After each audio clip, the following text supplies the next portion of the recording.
Hi నమస్తే welcome to Mara media. నేను మీ కేవీఆర్. ఆంధ్రప్రదేశ్లో కూటమి సర్కార్ దోపిడీ పాలన ఏ రేంజ్లో సాగుతుందో చూస్తున్నాం కదా. పెట్రోల్ రేట్లు తగ్గలేదు, డీజిల్ రేట్లు తగ్గలేదు, తర్వాత సహజ వనరులకు సంబంధించిన రేట్లు తగ్గలేదు, ఇసుక తగ్గలేదు, నిత్యావసర వస్తువుల ధరలు తగ్గలేదు. ఆఖరికి మద్యం ధరలు కూడా సరసమైన ధరలకు నాణ్యమైన మద్యం అన్నారు కదా, అవి కూడా తగ్గలేదు. పైగా ఎక్కడికక్కడ కూటమి నేతల కమిషన్ల కోసం ఎంఆర్పి కంటే 20-30 రూపాయలు అధికంగా అమ్ముకొని సొమ్ము చేసుకుంటా ఉన్నారు.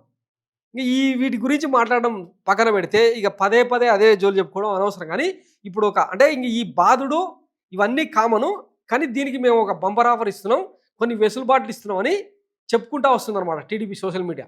అదేంటంటే కరెంటు బిల్లులు ఇప్పటికే చూసినాం కదా, ఇంచుమించు 15,000 కోట్ల బకాయిలను సరిదిద్దే క్రమంలో, ఆ డిస్కంలకు మెయిల్ చేసే క్రమంలో గతంలో వైఎస్ జగన్మోహన్ రెడ్డి సర్కారు ఇక ఇష్టారీతిన రాష్ట్ర ఖజానాకు బొక్కబెట్టి ఏమేమో చేసిందని కథలు చెప్పారు కదా. గతంలో ఇదే కూటమి నేతలందరూ కూడా కరెంటు బిల్లులను ఎట్టి పరిస్థితుల్లో పెంచాం, అవసరమైతే తగ్గిస్తామని చెప్పి హామీ ఇచ్చిన వాళ్ళు ఇప్పుడు ఏ రకంగా బాధలు మొదలుపెట్టినో చూసినాం కదా. ఆఖరికి ఆంధ్రప్రదేశ్ నుంచి అంటే ఉపాధి అవకాశాలు ఎత్తుకుంటూ పక్క రాష్ట్రాలకు వెళ్ళి బతుకుతున్న వాళ్ళు, ఇళ్లకు తాళం వేసిన వాళ్ళకు కూడా వేలకు వేలు బిల్లులు వేసి మీటర్లను క్లోజ్ చేస్తూ ఉన్నారంట. ఇది అక్కడ జరుగుతున్న తతంగం. అయితే ఇప్పుడు వాళ్ళు అంటే టీడీపీ సోషల్ మీడియా ప్రాపగండా చేస్తున్నది ఏంటంటే, ఇది బిఫోర్ సోలార్, ఇది ఆఫ్టర్ సోలార్. అంటే సోలార్ పెట్టించుకోకముందు 4,238 రూపాయల బిల్లు వస్తే సోలార్ పెట్టించుకున్నాక 921 రూపాయలు వచ్చిందంట.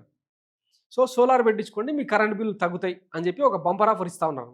మరి ఈ సోలార్ పెట్టించుకోవడానికి ఒక్కొక్క ఇంటికి అంటే 2 ఫ్యాన్లు, 4 బల్బులు, ఇట్లా మినిమం అవసరాలు తీర్చాలంటే ఒక ఇన్వర్టర్ పెట్టుకోవాలి, సోలార్ ప్యానల్స్ పెట్టుకోవాలి. మినిమం తక్కువలో తక్కువ 2-3 లక్షలు ఖర్చు అవుతుంది. ఆ డబ్బులు ఎవడు ఇవ్వాలి? దానికంటే ఈ బాధనే బెటర్ కదా. దీనికి మాత్రం ఆప్షన్ చెప్పారనమాట.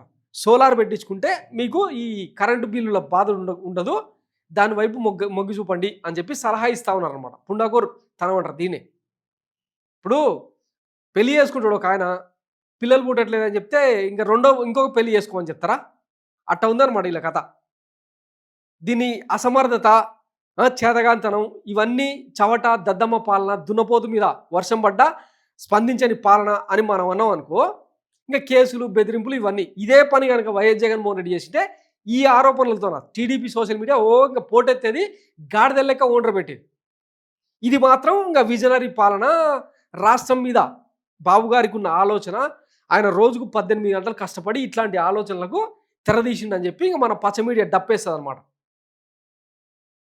ఎట్లాంటి ప్రభుత్వాన్ని ఎన్నుకున్నాం, ఏం జరుగుతుంది, ఇక ఆలోచించుకోవాల్సింది ఆంధ్రప్రదేశ్ ప్రజలే. ఇక దోపిడీకి ఎట్టి పరిస్థితుల్లో, ఎందుకంటే మనకి ఇచ్చిన 5 ఏళ్లలో ఇక ఇష్టారీతిన భావి తరాలు 10 తరాల వరకు తగ్గకుండా, ఎవ్వరికి ఏ నొప్పి కలగకుండా దోసుకుందాం అని ఫిక్స్ అయ్యారు. వాటిని దాచుకుందాం, పంచుకుందాం, తినుకుందాం అని ఫిక్స్ అయ్యారు. కాబట్టి ప్రజలు దానికి రెడీ అయిపోవాలి. ఇంకా దాని నుంచి తప్పించుకోవాలంటే ప్రత్యామ్నాయ మార్గాలను వెతుక్కుంటూ పోవాలి. అందులో సోలార్ సిస్టమ్ ఒకటి. Thanks for watching Mara media. నేను మీ కేవీఆర్. Thank you.